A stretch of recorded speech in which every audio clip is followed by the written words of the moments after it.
آج کی اس ویڈیو کے اندر ایک بہت ہی اہم اور سبق آموز واقعہ ان حضرات کے لیے پیش کر رہا ہوں جو حضرات اللہ کی اطاعت اور فرما برداری میں سستی کرتے ہیں، نمازوں میں سستی کرتے ہیں، رسول اللہ صلی اللہ علیہ وسلم کی تعلیمات کے اندر اور آپ کی سنتوں پر عمل کرنے میں سستی کرتے ہیں۔ لکھا ہے کہ ایک فقیر دریا کے کنارے بیٹھا ہوا تھا۔ کسی نے کہا کہ بابا کیا کر رہے ہو؟ انہوں نے کہا کہ میں انتظار کر رہا ہوں۔ انتظار کس چیز کا کر رہے ہو؟ تو اس فقیر نے، اس بابا نے کہا کہ میں انتظار کر رہا ہوں کہ مکمل دریا بہہ جائے اور اس کے بعد میں دریا کو پار کروں۔ تو اس آدمی نے جھٹ سے کہا کہ بابا کیسی باتیں کرتے ہو آپ؟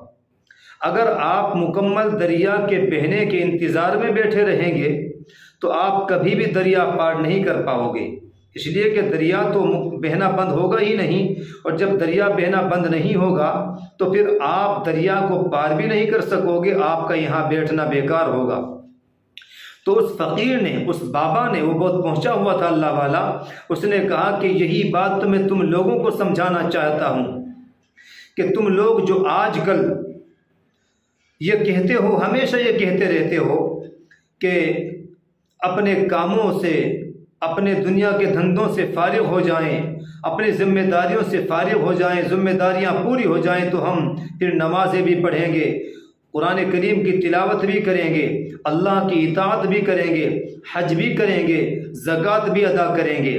یاد رکھیے، جس طریقے سے دریا کا پانی ختم نہیں ہوگا اور اسی دریا میں سے ہمیں آگے جانے کا راستہ بنانا ہوگا، اسی طریقے سے زندگی تو ختم ہو جائے گی لیکن زندگی کے کام اور اس کی ذمہ داری کبھی ختم نہیں ہوگی، پوری نہیں ہوگی۔ ہمیں اپنے کاموں سے، اپنی ضروریات ہی میں سے، اپنے کاروبار میں سے، اپنے بزنس میں سے وقت نکال کر کے اللہ تبارک و تعالیٰ کی اطاعت کرنی ہوگی، اور اسی میں سے ہمیں اپنا وقت نکالنا ہوگا۔